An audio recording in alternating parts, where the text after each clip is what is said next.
For example, they come in and the mom or grandma will be like, شنیدم یه جوری دیگه غذای ایرانی میپزی, you know? I never tell my clients that what they have to do. You I don't just, say don't no, buy that exactly. $100,000 Of course car. not. I said this is the information, this is pros and cons, and then now you can make a decision. I do have a bone to pick with you, which is that I like leftovers. What's wrong with leftovers?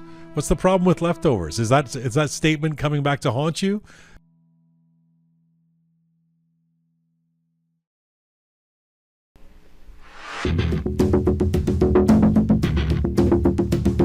It's January 23, 2025. This is Roqe.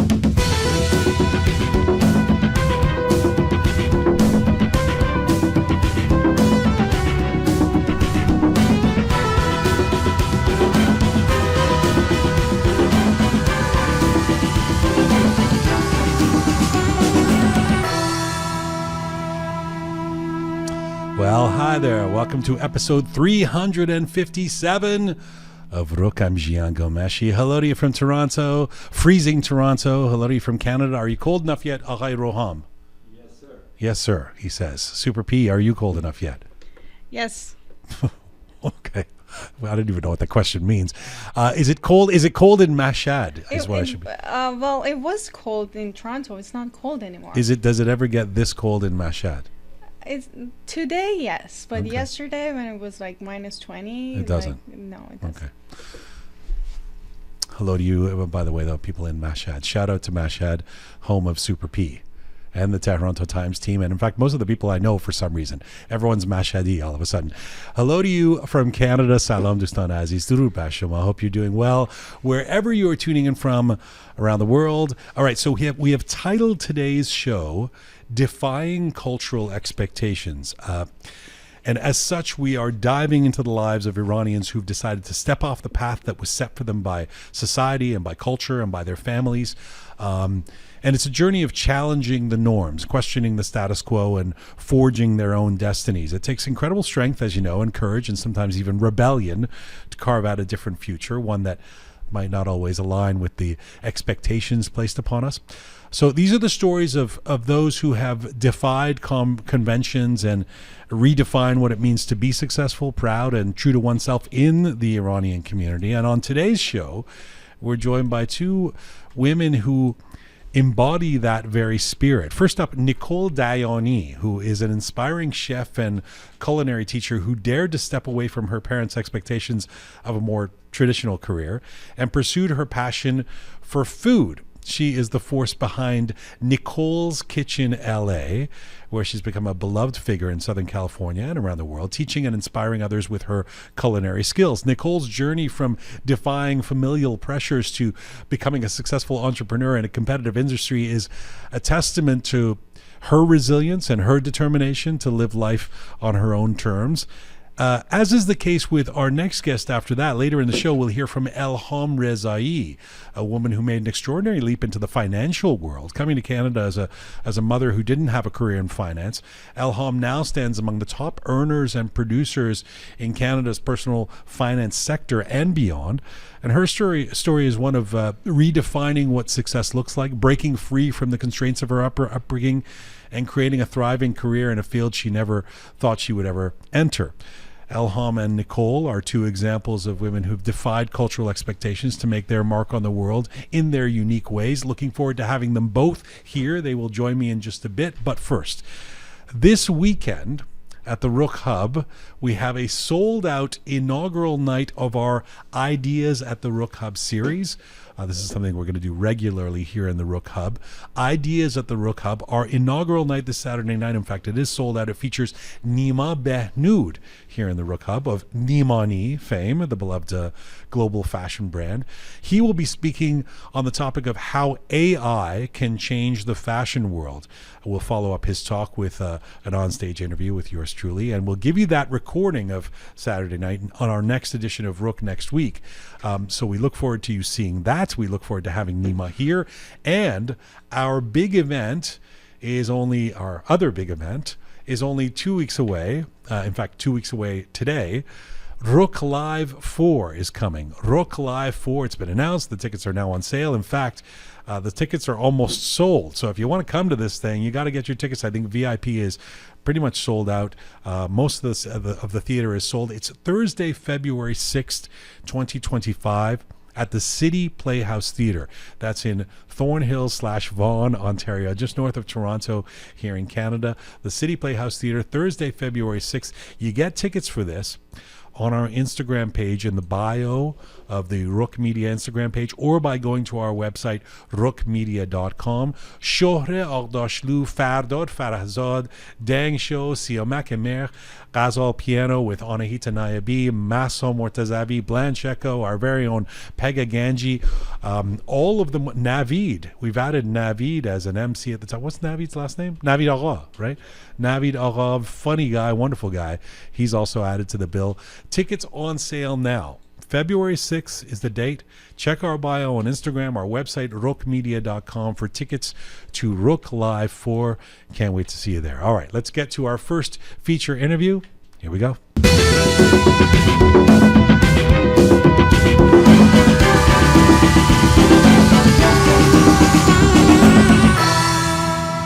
This is Roqe episode 357. Okay, so speaking of defying expectations, my first guest today was implored by her father to become a real estate agent like a proper Persian woman, and so she finally ended up becoming a chef. And the world, you might say, is better for it. That's right, she's a passionate Iranian-American chef and the person behind Nicole's Kitchen LA. Nicole Dayani is well known for her unique fusion of Persian, Israeli, Greek, Armenian cuisines. She is a cooking instructor, a restaurant consultant, and a menu developer based in California. Nicole's cooking is rooted in the belief that food has the power to connect people, spark creativity, and create lasting memories. And right now, Nicole Dayani joins me from Beverly Hills, California. Hello to you. Hello, how are you? So nice to be here with you. Very happy to have you on the show. Thanks for doing this. My pleasure. You have said, I don't know if you famously said this, but you've certainly said it, and it rings in my ears. Food isn't just a passion, it's a way of life. What does that mean? It is. I believe that the world is so separated. You know, we have so many ways of connecting, cell phones, emails, so many ways to connect, but we're actually so separated. But the only time that I really feel that people can actually be present is when they're sitting at a table, at a dinner table, and they're enjoying food together. This is where I see people drop their guard. Usually, if they're, aligned with the universe, they have the, awareness that they should put their phone away. And this is the place where people can really connect and open their hearts because, you know, food has no religion, it has no language. You could be from different places of the world, different experiences, but somehow food really ties people together. And, over the last 12 years, when I've, through my cooking journey, I've seen so many people meet at my dinner table. And when I see someone is a religious practicing Muslim, and then an Orthodox Jew, and then I have a Turk and an Armenian all sitting at the same table, I remember the beauty and the power of food. Yeah. It feels particularly, it's amazing how it's this combination of a very simple statement and idea, but also quite profound, and particularly in the Iranian context, like our common ancestry. We are famously at this point, if not inside Iran, in the diaspora, divided at times. But unified by food, sometimes very simple. For like the kababi sees no ideology or religion, as you say, right? Absolutely.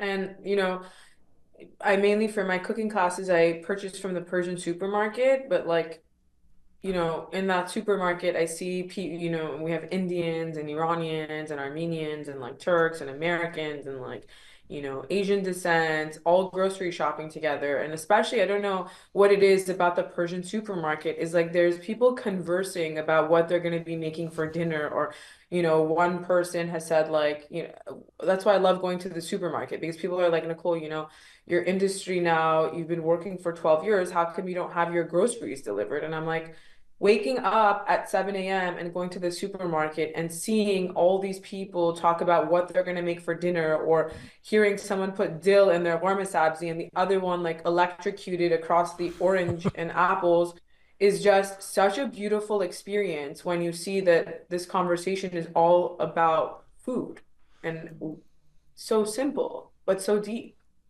Yeah, and I'm reminded I was recently in a Loblaws, which is a chain up here in Canada, which is not a particularly Iranian chain, but there was one in my area that had Nunabad Badi, and I was picking it up, and I guess an Iranian guy who recognized me or knows I'm Iranian said, "Bad Badi shkhub nist inja." Don't like giving each other advice on whether we should buy Iranian food in the non-Iranian place, right? Um, Love it.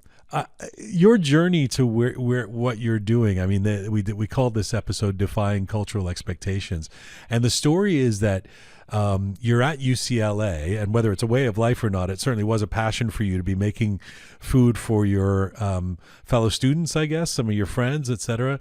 And this becomes kind of ritualized. And at one point, your dad sees you doing this and gets quite exercised about it, saying, don't think you're going into some sort of culinary career.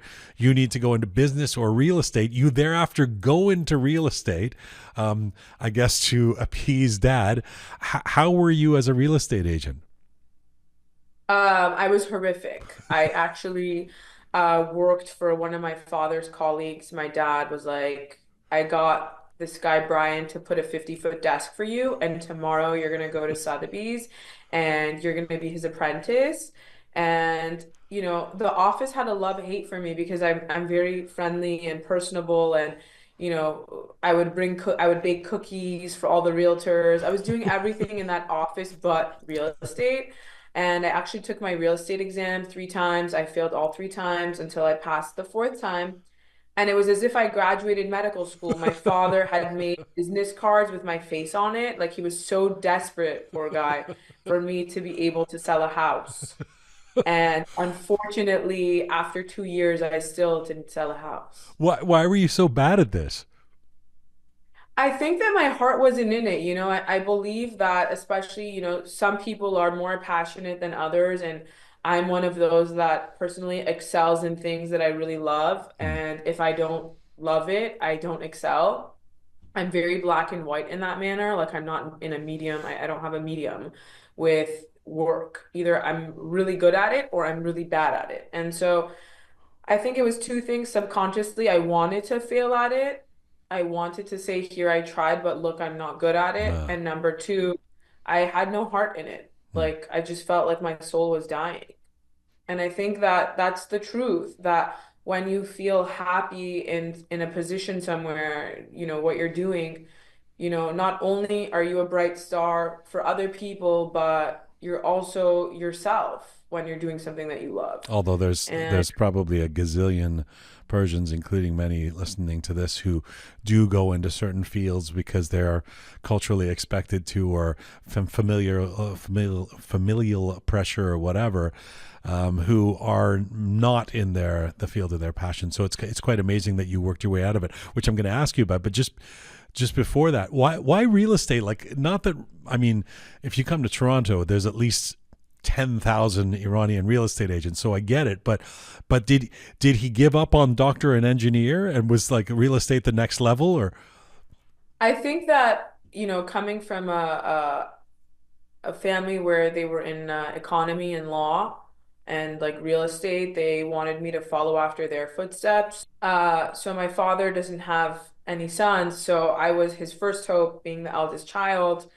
And the plan was to work in real estate for a little bit, and then his biggest wish was for me to go to Pepperdine University in Malibu and get my master's degree, my PhD, and acquire as much education as my father so I can kind of, bring something into his business.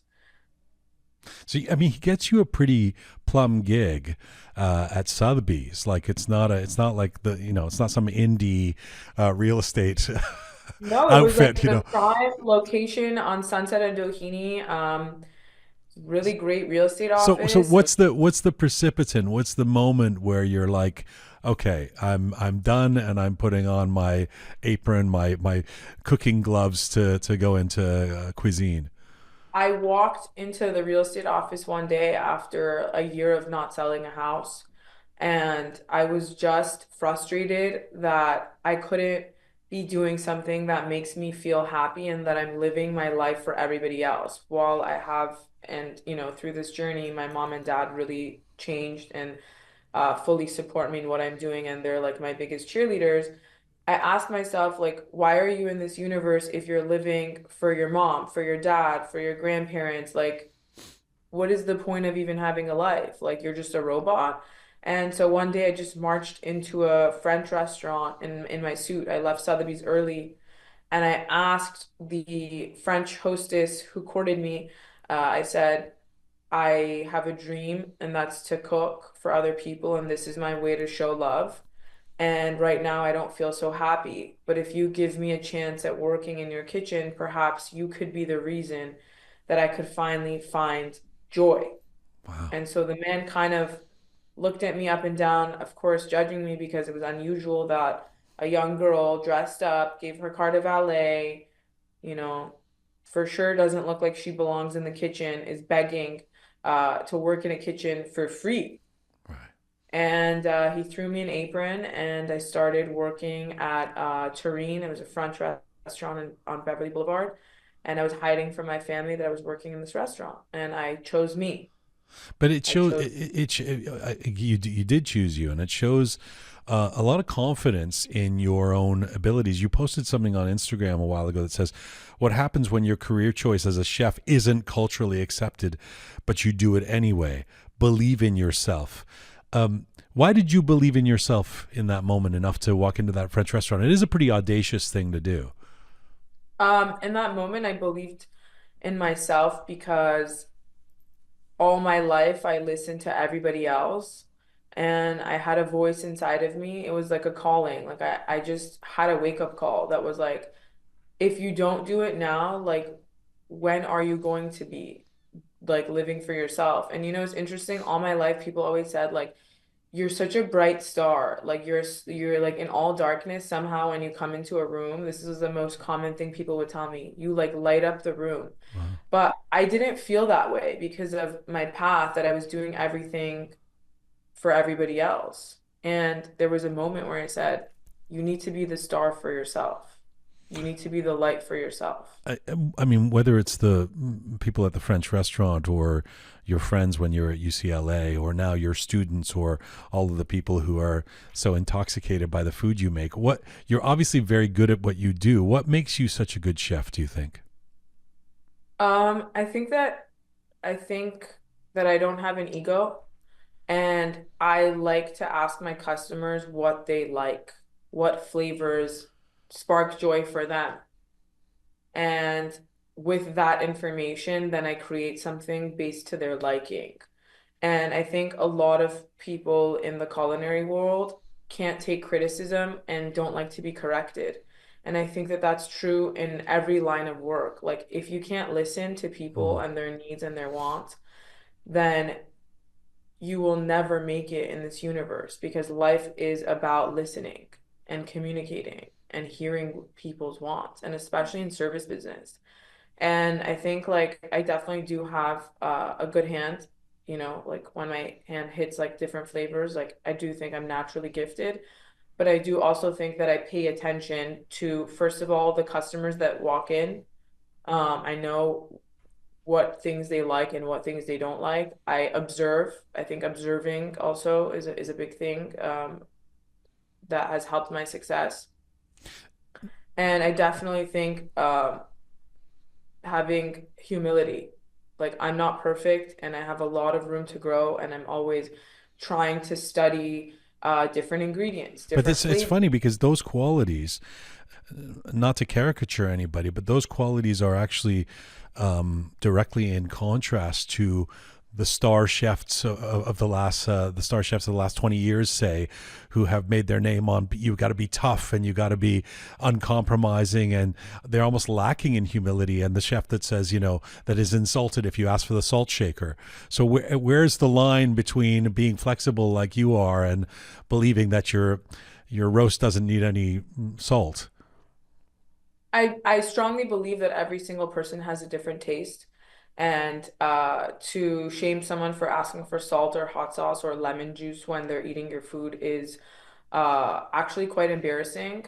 And I think that just like every person has different needs, every person has a different palate, and I try to create a medium, something that's not too spicy, not too sweet, not too salty, and I leave room for people if they need to adjust it. I even say like, do you guys need lemon wedges or salt or Mm. hot sauce? Like I allow room for that, and I believe that's why my kitchen space, there's a lot of kindness in my space because everybody's welcome and it's okay if you don't if it needs salt or it's too sour, like it's okay, you know? You're Um, not precious about it. yeah. I mean, that's liberating. And it's the difference between some artists too, who are very open with their work and say, you can even touch it and manipulate it and do what you want with my art, and others who are very, how dare you, even get too close to it. Let me ask you about that. I mean, this is just a personal thing that I've always thought of. It returns in my head over and over again. I think of making food. I would never call myself a chef, but I'm not bad at cooking. And the reason I think I'm not bad, and my friends think I cook really well, is because I feel like I'm a creative person. And I think it feels like a creative exercise to me. Now that runs counter to recipe books that basically the pretext of which are, this is a list of things that you're supposed to do, like a math equation to make the perfect gourmet sabzi, or baking that has to be like done by exactly the right second, otherwise the bread doesn't rise or something. So do you think of this as a creative pursuit, or is it more of a scientific kind of vocation? I think it's a mixture of both. I think cooking is definitely scientific, you know, but at the same time, there's a mixture of creativity. I can't say that it's like one or the other because it takes, you know how like they say like in a relationship, your mind and your heart have to meet in order for there to be like a healthy foundation for a marriage. I believe the same science goes for the marriage of food. There needs to be the creative aspect of it, but there also needs to be a baseline logic, the science part that meet in order for the food to come to life. And I believe that's the same thing for a marriage. So if somebody's technically perfect, can they still be a good chef, or do you think that there has to be something artistic about it? I believe that there has to be a artistic flexibility in cooking. And do you see yourself as an artist? I do, yes. Ah. You your cooking style, this blend of Middle Eastern and Mediterranean and Israeli and Persian, and how did growing up in a Jewish Iranian household influence your cooking and your flavor preferences? Very much because, you know, growing up in a predominantly Iranian Jewish community, it's like it was kind of like a understood thing. Like there's ghormeh sabzi on the table and there's also like hummus on the table, you know what I mean? But as I got older and I started to expand, you know, going to university and, you know, taking classes and meeting different people, it was interesting to hear people say, I don't understand. How can someone be Iranian and Jewish? Like you're Iranian or no, you're Jewish, you know? Like people didn't really understand like how can you be both? And I'm like, well, Iranian is my nationality and by birth my religion is Judaism. So like it's not picking one or the other. And so because of that journey, I felt very deeply connected into marrying that Mm. in my cooking and like explaining to people like you don't need to pick one or the other. Like there is no picking here. And I don't think in life you have to pick. I think that you can have a little bit of everything in your life if you want to. And that's the same thing that I show on the plate. Like it's not black and white. Like you know, خورشت قیمه can have soy sauce in it. Like there's like a unique way How of dare using you? soy. How dare you? Exactly. Exactly. You know what I mean? Exactly. Or like I don't know, pappardelle pasta can have fenugreek in it. Like there's really no shambadila. There's really But you probably, I mean, this goes back to the salt shaker to a certain extent, but I'm sure that there are purists or traditionalists who poo-poo the idea of, particularly in Persian food. I mean, there's so many, everybody has an opinion. No, this is the right Fessenjoon, not that.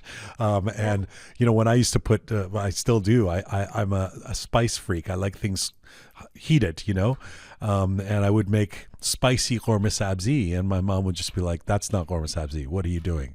You're an embarrassment. Stop it." but I'm assuming that you like that kind of fusion. Do you ever catch criticism for it?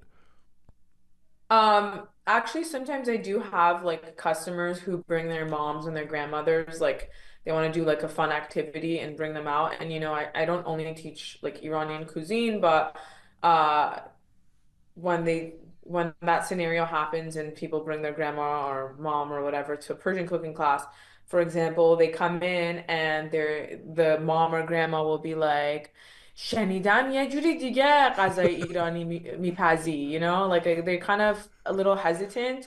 Um, and the biggest one that I get is like they get confused when I teach Fessenjoon and I add like dried dates, prunes, and apricots instead of sugar. Yeah. And also when they see that I don't toast my walnuts for my Fessenjoon because it's very common in Iran to toast your walnuts for Hmm. Fessenjoon. And at first, like I get the little eyebrow raise, like what the hell are you doing?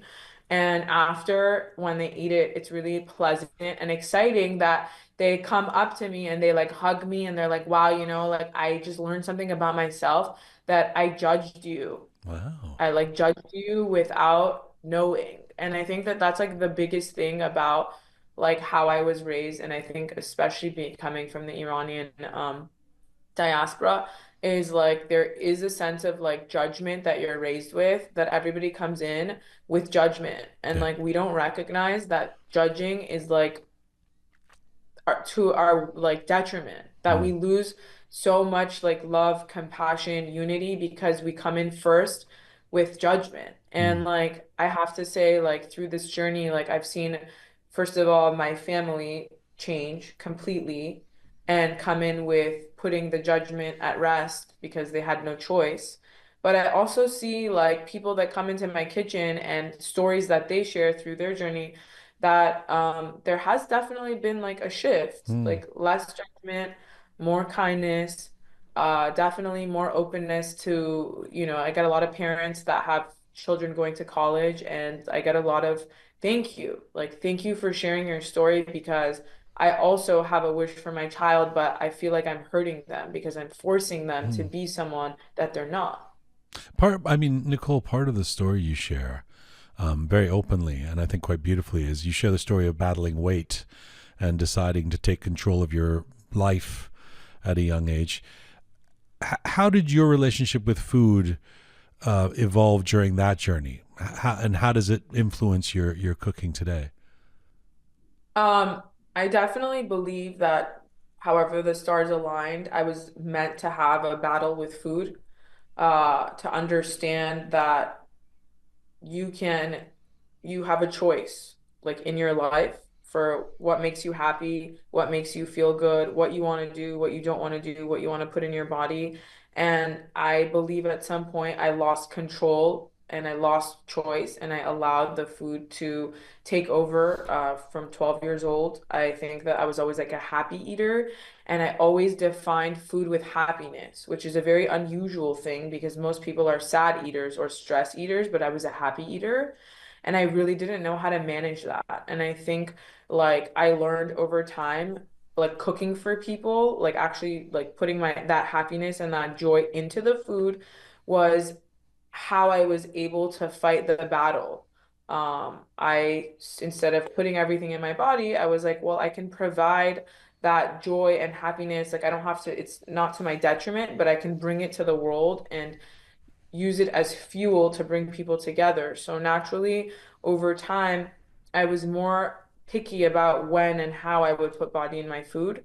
And I also, by nature, over time, I chose to cook healthier. Of course, I have clients that say, "Hey, I want a white Alfredo lasagna," but like I understand that they're coming in for a special meal, like, and they're gonna eat that now. Like they're not eating that every day, which is how I found the balance with myself. Like if I want Mm, to have a bowl of pasta, I'll have it. But tomorrow I'm definitely gonna have a cup of cottage cheese. Like I'm not eating it hmm again. hmm I think like it was a long journey to find self-peace and find this balance and food and the creativity allowed me instead of just putting it in my body, I put it into cooking for others. Yeah, I have to say, one of the things that I actually find quite liberating in watching the food that you make is that I don't know why I had this expectation, but maybe because you're in LA and you had your own journey around food and weight and all of this stuff, I thought that you would be one of those people who prescribes everything has to be super healthy, and watching you make pumpkin what is it, that the bread that like the Bread pudding. yeah, bread pudding, and you were just like, and then you put the sugar in and then you put the cream in, and I was like, oh, okay, this is okay, we don't have to be super diligent about everything being super healthy all the time. Tell me about that. Tell me about, because that's clearly a philosophy, especially if you're in Yeah. LA, right? Yeah, I like it's really I believe like my cooking is exactly like how I live my life is like the balance. It's like I'm not eating bread pudding every day. Like I just lead with how I think, like how I would live my life. And I think that was my journey is just being honest. And the truth is that on a normal, like I have, like I mentioned before, like I have a cup of cottage cheese, okay, for breakfast and like two Wassa crackers, which is like 10 calories. But like if I'm gonna go to dinner, I'm having for sure two glasses of wine. I'm having the bread at the table. And this is the truth. When people come to me, like you probably had your salad with lemon juice for lunch, you know? I mean, like a normal person like is having chicken and tomatoes and cucumbers and then they come to me like once a month or twice a month. I have a lot of repetitive customers and like sometimes they choose like a salad menu and it's like five different types of gourmet salads or they pick like Italian restaurant menu. I'm not a black and white person, and that's actually why I believe I've been blessed with this success is because I don't want to traumatize people and say you can only use organic avocado oil or you can't cook. People already have a lot of boxes on top of boxes in their life, and like cooking should be liberating. Like it shouldn't feel scary. And sometimes I get like funny messages like your recipe wrote lemon, but I only have lime. What should I do? And I'm like, use the lemon, use whatever you have. Even if you don't have lemon or lime, use vinegar. Like it's okay. And so that's how I lead my cooking and that's how I lead my life. And I want people to feel welcome to differences.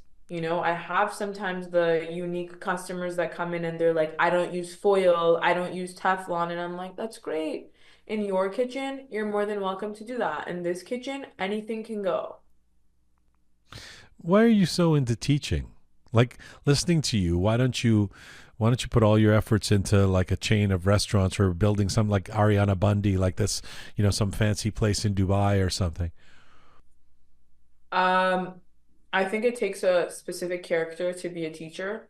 I'm very descriptive. I know my strength is my ability is to get into people's soul, and any type of teacher, like someone who is a strong teacher, is able to make their student feel like a friend. And I already believe that that's a very valuable uh trait that I have. And there are plenty of amazing chefs in this world that are brilliant and can open up, like you said, a Dubai restaurant and, make billions of dollars with chains and stuff. But it's very removed and there is no personable connection that these chefs have with their customers. Or like Wolfgang Puck, love that guy, right? But if you go to his restaurant, he'll come in and he'll just like walk through the tables and shake your hand. Great. Like we already have you in the world. You know what I mean? Like I don't need to like just come and like shake your hand for 2 seconds and like have an impersonable experience. Like Mm. that's not it doesn't align with what I believe my journey, like I went through all of this to be able to connect with people through food. And so right as of now, I don't really have a want of opening up like a restaurant or, something like what you mentioned. But I believe that my purpose here is to connect with people. So I'm coming out with a short documentary, which will be launched in about 2 weeks.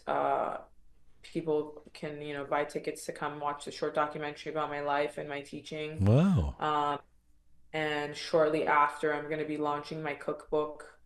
Um, and after that, I see salad dressings. I love sauce. I feel like just we have to lather everything in sauce for flavor. I think that my purpose is not to be like the fufuli person that's like making you feel intimidated. Like that's whatever the universe planted me here for. It was not for that. Speaking of that personal connection that you talk about, um, I guess you brought a lot of that to helping people in the last 2 or 3 weeks. I mean, we've all heard around the world about those devastating fires that happened not far from you in Los Angeles, and you had a few posts in social media about going down there and helping folks. One of them, you were making soup for hundreds of people. Tell me about, first of all, the incentive to want to go on, and I think you closed down your business for a while to go and help do that, and what you learned from that experience. Um, yes, I canceled my classes and I closed my business for 10 days. Um, I was born and raised in Los Angeles and I felt that like food is a necessity and I felt so touched to see, how these firefighters were protecting or trying to protect our land. And I felt like, like I was given this art with my hands to create, and the least I could do is give back to the people who really need it. And I had a calling and I didn't care. Like I literally canceled my classes and I was like, this is it. Like people need me right now. Like I have a facility that I can use and pack food and make sandwiches and meals and like I have a car and people messaged me that they want to like volunteer and like had people coming in packing like snack bags. I had other people going out and delivering to fire stations and um while a lot of the people that we gave food to, I wasn't able to, be face to face with because I was busy doing the food. I felt like it's my duty to do this. Just actually tomorrow we're doing a burger pop-up um, in Burbank. So we're making smash burgers on behalf of Nicole's Kitchen, and then the money will be going to purchasing new backpacks for the kids that have lost their Hmm. school in Pasadena. And I feel like this is like the least that I can do and contribute to the land that received my grandparents and my parents and built opportunity for us to see like within minutes, where I would drive and grow up was in ashes was so terrible. Um, But what was it so like? I just What was it like being on the front lines of um, those people who've been through that devastation? I mean, it must have been hard on some level, obviously. it Here, was trauma for sure to see, but it was beautiful to see that people really stepped in and that, when I went to the Pasadena areas and the Altadena areas, you know, the areas that people are not as fortunate to build up so quickly, to see how people were helping. Like there was like even now there's like tables of baby clothing and like diapers and like people were coming and like literally picking it up. hmm. And I even went into like a taco restaurant and I saw beds and blankets set up. And it was, it changed me because I realized that in a moment, like your things don't define you. Hmm. Like you have nothing but yourself. And to see that people were giving a helping hand to people that needed it and people were receiving it and taking the help because they needed it made me realize that we have to live our lives day to day, that we can't plan for the future.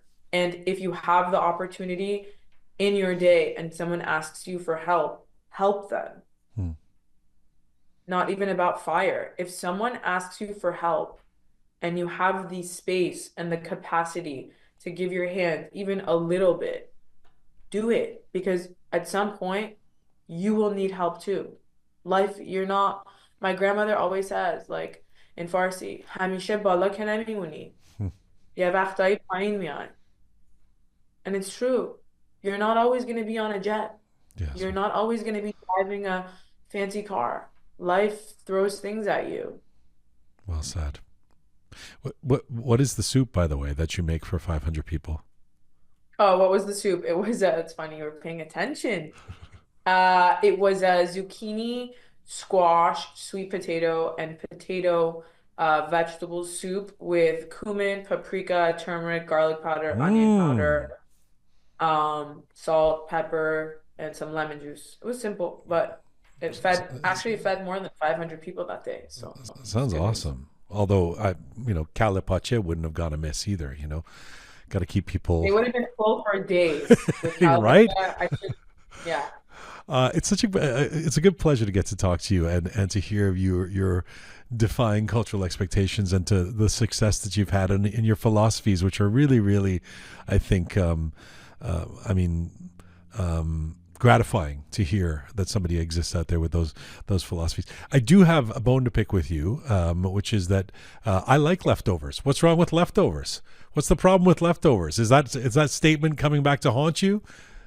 I have another question for you. How do you know all these details about me? This is amazing. I'm actually very impressed. Across the world, you know all these details about me, and this is amazing. Well, it's not that amazing. You just have to do some research. That's all that it takes. But do tell me about the leftovers. You've done a really good job. Yeah. Thank you so much. I appreciate that. But because you've said you will not eat leftovers, which seems like a crazy rash thing to say for such a thoughtful person. Roham is agreeing with you. You don't eat leftovers? You don't. You never do. Oh, you like leftovers. Oh, he likes leftovers. So no, she's saying she doesn't eat leftovers. What is the problem?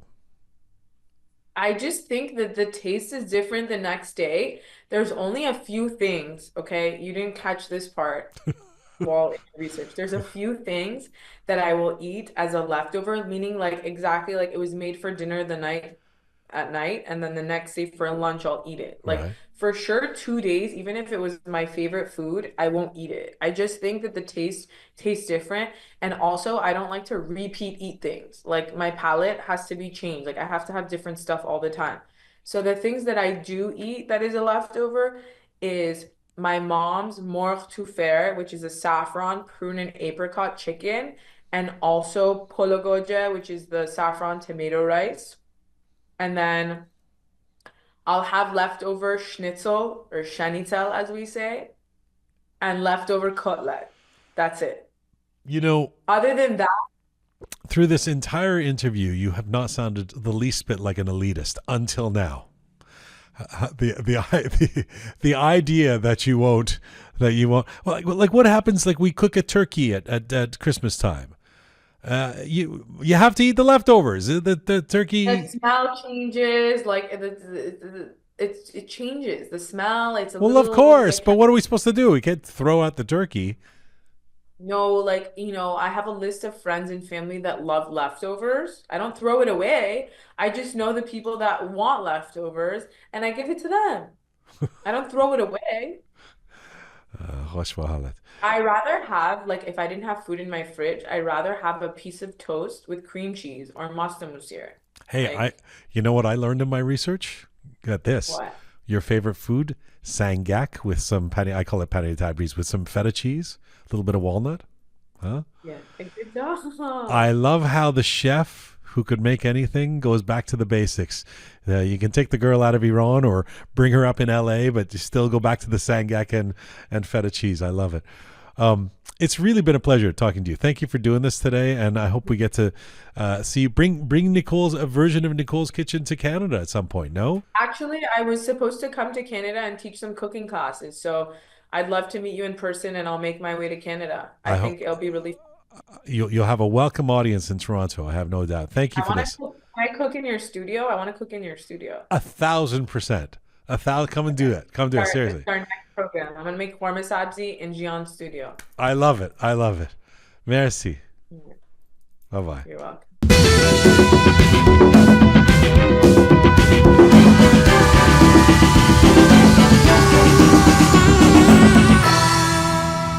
All right. Well, at a time of increasing insecurity when it comes to the global economy, a changing world, inflation, deflation, saving, losing, gaining, staying alive, wanting to thrive, what is the importance of financial literacy? My guest today is an Iranian-Canadian woman who's become one of the most successful financial advisors in North America in a very short time and has made it her mission to help her fellow Iranians and all Canadians and beyond improve their financial literacy.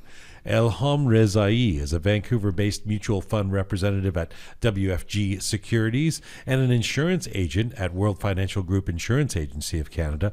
In recent years, she has consistently placed among the top earners and producers for personal advisors in finances in Canada and beyond. In fact, she's accomplished the rare feat of hitting the $500,000 mark in yearly earnings as an advisor. But Elham's success is made all the more interesting when taking into consideration her story. Being an Iranian woman who did not work in the financial field when she first arrived in Canada from Iran in 2007. And she was actually a very popular chef for a while. She is a testament to hard work, belief in oneself, and the entrepreneurial mindset. And she knows a thing or two about financial literacy right now. Elham Rezaei joins me in the Roqe studio. Hello. Hello, Jian. How are you? Welcome to Toronto. Thank you so much. Thank you so much for having me. I'm so excited. Not as, I mean, it's actually freezing outside today, so it's not Vancouver weather. It's not that much, but it's not as bad as I thought, so it's not that bad. You had great fears of Toronto, coming to Toronto. You were laughing when I said a very popular chef. I mean, you were the Yes. chef at the Pan Pacific Hotel Yes. in Vancouver. That's right. And I only wish you'd brought some samples today, I would along with love to. financial advice. I can do some cooking for you, maybe. Is there any connection between, I mean, I'm going to ask you about financial literacy, but is there any connection in your mind between being a chef or that artistic side of you, which has been in you throughout your life, and being an advisor when it comes to finances? On the face of it, they would seem very different. It's an amazing question, because I always say that my passion and then the feel of the arts based on what I did, now I brought to the financial. So I see even financial is like art. I looked up what the principles, at least according to the internet, according to ChatGPT, what the principles of financial literacy are. And amongst them was earn, spend, save, borrow, protect. You mentioned protecting your money. In general, is it more important as a person out there wanting to be smart with your money? Is it more important to be focusing on earning or focusing on protecting? Both of them, all of them at the same time. We have to, we make money. At the same time, we need to know how to budgeting our life, and then how much cash flow we have every month, for example, after all the cost and debt and taxes that we pay, and then we plan on that. And then saving is a habit. Everything starts from saving.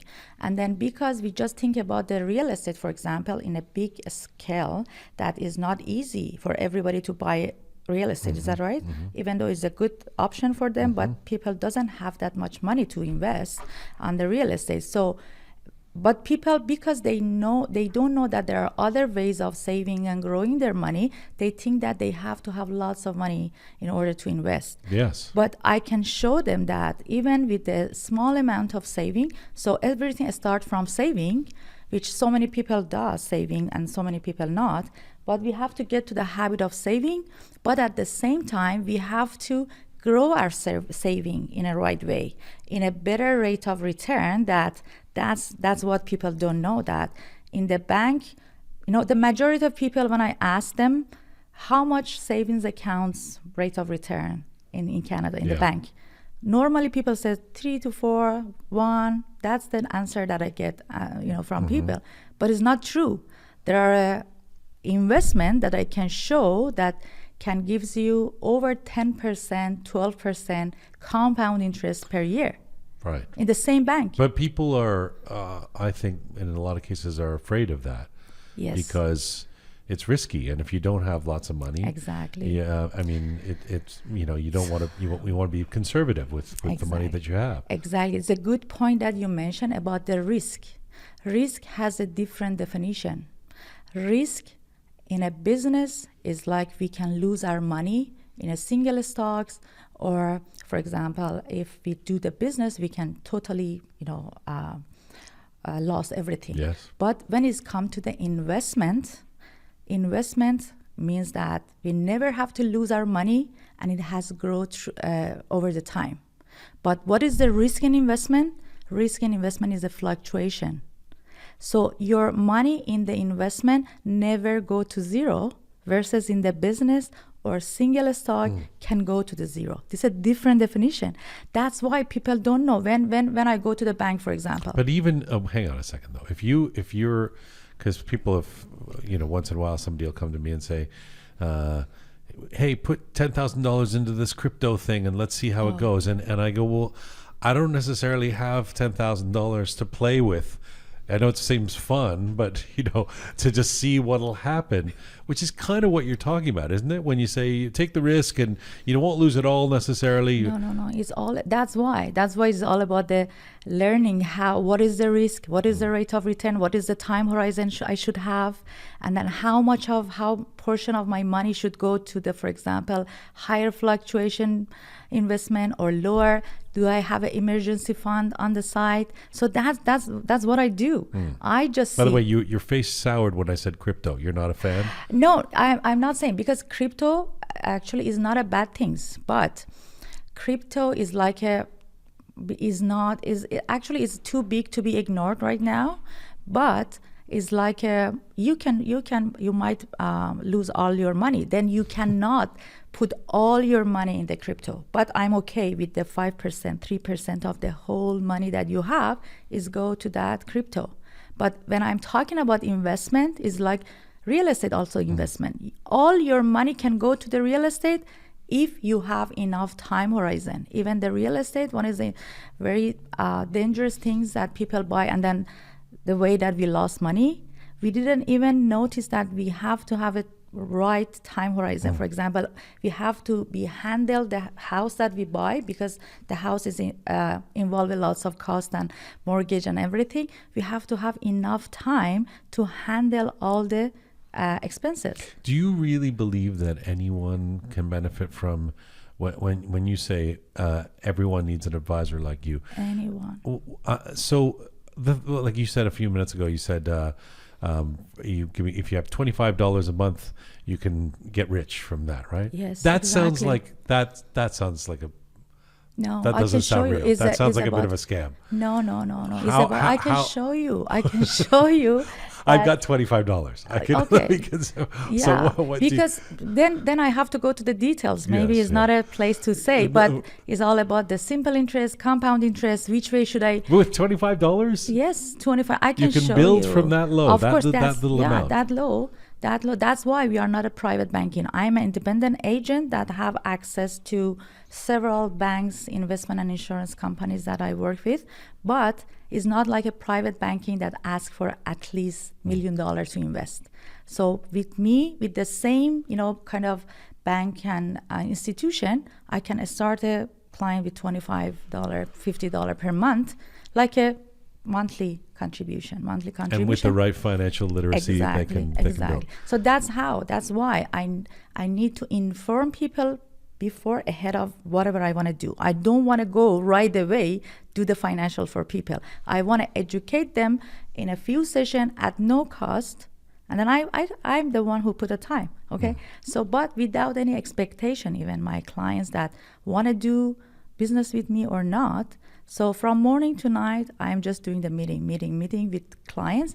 But the average of those numbers that I do the meeting, the clients show up. Some of them want to work with me, some of them not. Maybe you're pretty passionate about this. I'm so passionate. You're passionate about this, and it's interesting to me because as a kid growing up in Iran, in Tehran, born right before the revolution, then a little kid throughout that.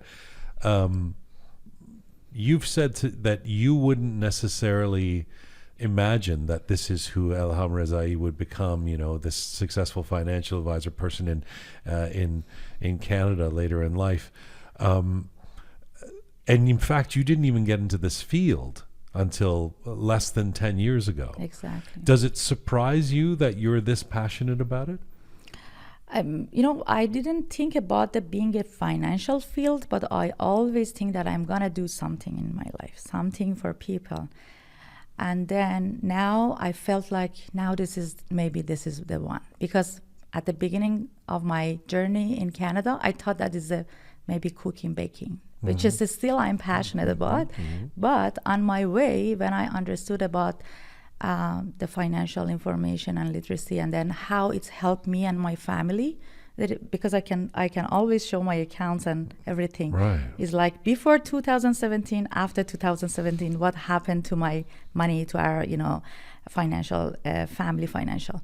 So, but I always wanted to do something, and then I feel like it was the right path that I can recognize on my way, because that people get some opportunities in their life anyways, it's all right, but sometimes people don't see the opportunity. But I feel like I saw this opportunity because I was waiting for this opportunity for long.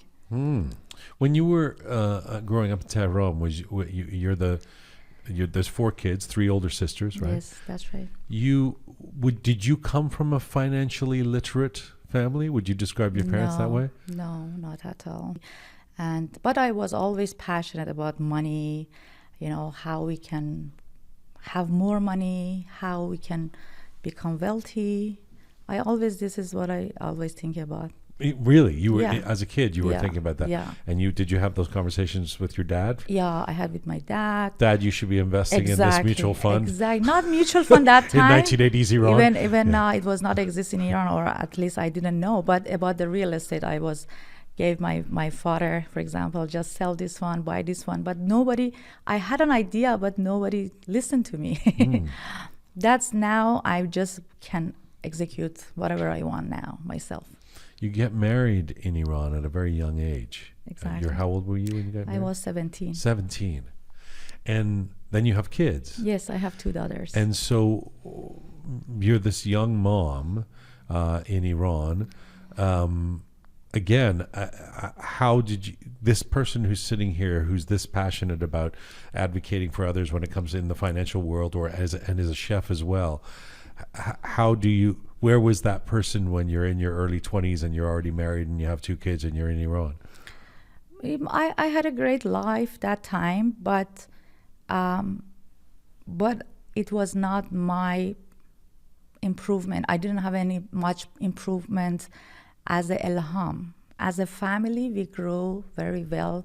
I raised my daughters in a good way, but I always wanted to do something that my pathway changed by me married. When I married, that's what I wanted to do, is change to the different path, which is not bad. It was amazing, but it's different from what I thought. But I always thought that if I come to Canada, then I'm going to start doing something for myself. You always wanted to come to the West. Yes. Why did you want so badly to leave? I don't know. From my childhood, I wanted to go out of Iran. I wanted to see other people. I really like people, and then I wanted to see non-Persian people. That's why I like what thing I like about Canada, about the multiculturalism, and then you like the non-Persians. Exactly. No, yes. I love Persians. Most of my clients are Persians, but at the same time, I always like to have a friend, or I see the other cultures, because I think that the life is not just being in one country, born in one country and then die in one country, and then not seeing all other part of the world. So I wanted to see, and then even it was not enough for me even to travel to West. It was not enough because it's a short term, 2 weeks, 3 weeks. I wanted to leave. I wanted to feel. And you always knew somehow that, it sounds like, that you're the flowering of Elham in terms of your entrepreneurial prowess would happen when you get to the West. Exactly. And it did. Yes. Because I wanted badly. Yeah. By the way, your family is still in Iran, or My siblings, yes. My parents, they are? yes, they are. And what do they make of the fact that you've now become this successful financial advisor person? Yeah, they really proud. They always encourage me. They really like about that. Are they surprised? They surprise, but at the same time say, we knew that you can make it, because it was not easy. It's not as easy as you think that. The immigration to Canada or any other country is not easy. No, I don't think it's easy at all. We had lots of ups and downs, but I like this ups and downs, because this ups and downs, make me a better version of myself. Even I was in Iran, I never thought of the money, because whenever I was in my father's or after marriage, I didn't have a money problem. Even if I was not at that wealthy people, but I didn't have, as an Elham, I didn't have a money problem. So, but when we came here, then everything is changed. And because of those mistakes that we did, lots of problem, You've referenced that a couple of times. Can you tell us what a mistake that you made? That's what I said. So many pre-sales, so many wrong decision on buying the real estate and then lose money. Oh, you bought the wrong real estate yourself. Yeah. When you use that as an example. Me and my husband, we did lots of mistakes, and then we lost so much money for last. Why was that? You bought a shitty house, or what? I mean, what? Yeah, that's what I'm saying, that when you don't know your goal, your time horizon, the tolerance is very important. It's not just you buy a house and then that's it. And then because we are Persian, and then we like to have a, you bought too big a house, didn't you? Exactly.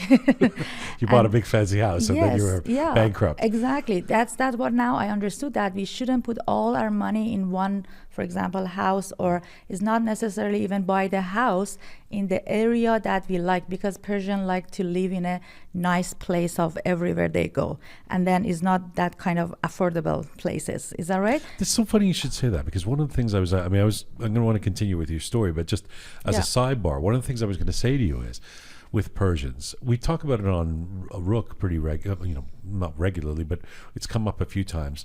The obsession with Persians, that for various reasons, with status, sometimes with needing to show that we're doing okay, we're doing well, and that expresses itself through, I drive a BMW SUV, or I'm wearing these fancy clothes, I have a Gucci bag, whatever it is. These are stereotypes, but it is true that we know Iranians who are that way. And in some cases, the people, I've talked about this on the show, I have friends who might be driving that SUV, that BMW, who don't actually make a lot of money. Exactly. But they feel like they have to buy that. How do you deal with people who come to you in that situation? If most of your clients are Persians, you surely face this, right? Exactly. We have there is a net worth. We have a word of net worth the formula is debt minus asset minus debt. So it's equal to net worth of the people. Okay, so the people have lots of asset, maybe in here in North America, for example, few houses or cars, but when we deduct all the debt, nothing left, and is even negative. The net worth is negative. We call it asset rich people, because they are rich from the outside, but they are not from the inside, because they didn't know. Even sometimes, I'm not saying that they are just want to do bragging. Even myself, I did the same thing, and I never want to brag by buying this car or this house, but we thought that this is the way that we live, we have to do that, but we didn't know that what are the consequences later. So when people come to me, I just mix all the information with my experience that I had for last 17 years in order to help them, to give them information, and then I never tell my clients that what they have to do. You don't say don't buy that exactly $100,000 car. No. I said this is the information, this is pros and cons, and then now you can make a decision. And then I'm here to help if you want my help. Okay, so I'm not saying that I'm right, you shouldn't do that. But when I show them in the paper that, okay, for example, you're a realtor, now you have this much income, but you are paying, for example, $4,000 per month for your car, that you can reduce the cost. Why you should pay that much? Just because you want to have a better for example, car, sometimes it's not right to do that. Sometimes, if it's okay, then it's okay. Why not? I Are can do new that. immigrants more or less responsible with their money?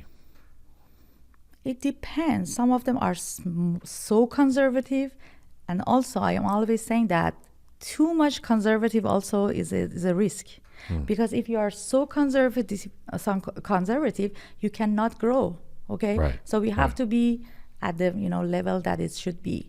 So many people I see that they are so conservative. They don't want to listen. They are not open to get the information at least. But the other side, some people that they come and they do whatever they want with their money. They do so much mistakes, and then they lost so much money. And then I see every day. That's why I'm passionate. That's why I want to give them the information. Doesn't matter if they don't do any business with me, but at least I want them to listen. Soon after you come to Canada in 2007, you end up going to culinary school in Vancouver, Yes, that's right. a prominent one, and you end up being a top student there.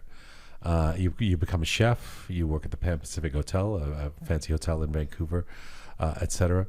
What did you learn from that period of your life being a chef, and then you start creating your own products, etc.? What did you learn that you carry with you now, in that makes you such a successful financial advisor? I learned a lot from the time I started the culinary. Oh my God, so many things that I didn't know, and then it's make me being involved in the society, because when you come to the new country, you don't know even the food, even the ingredients you don't know. Even you want to go to the restaurant, you don't know what to choose.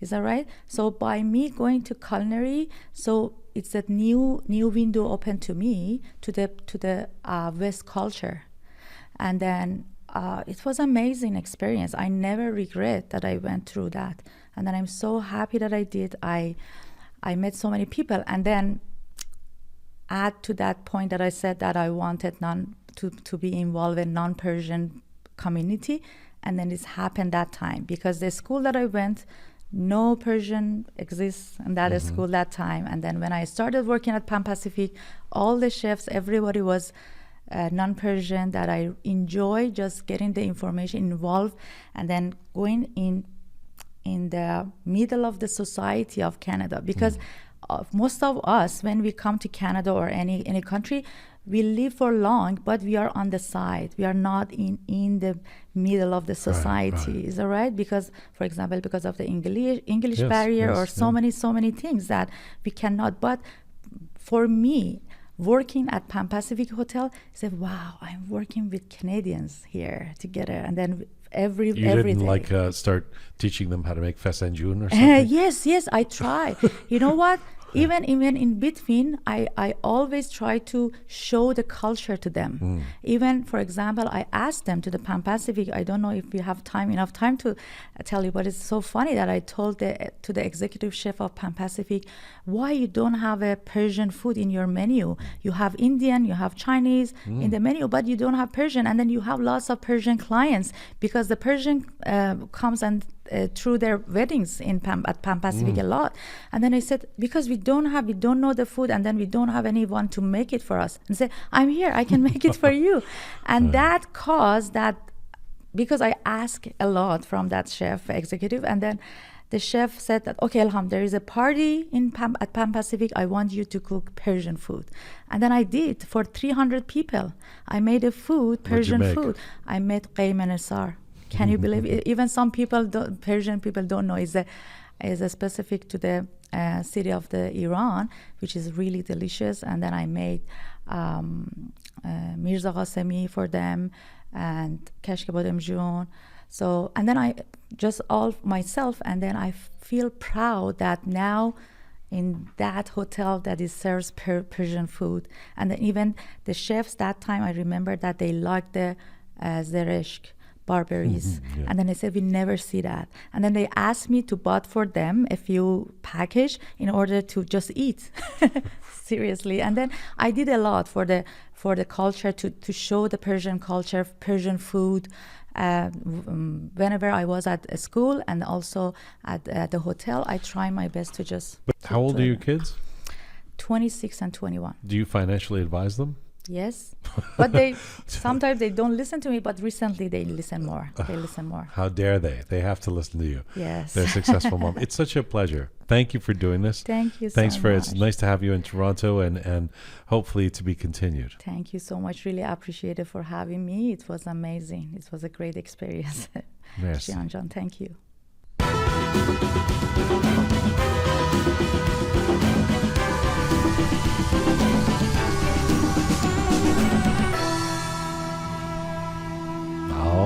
All right.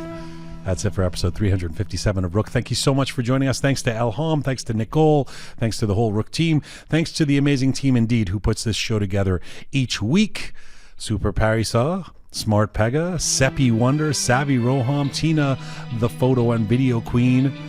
Special thanks as well to Bearded Omid, Talented Anahita, Methodical Kaveh, Solid Samin, Amir Jamshidi. Thank you to all of you out there supporting us and sharing our content. Do subscribe if you haven't done so already. Remember, Roqe Live 4 coming up February 6th here just north of Toronto. You can get tickets by going to our Instagram page and linking from our bio in the Instagram page, or go to our website, roqemedia.com. On that website, you can see back episodes of Roqe, all of our video content, all of our programs, including the Contemporary History of Iran series going back 5 years. It's all there on the website, roqemedia.com. You can find me, as ever, on Instagram at Jian Gomeshi. And as ever, Mizun Bashi.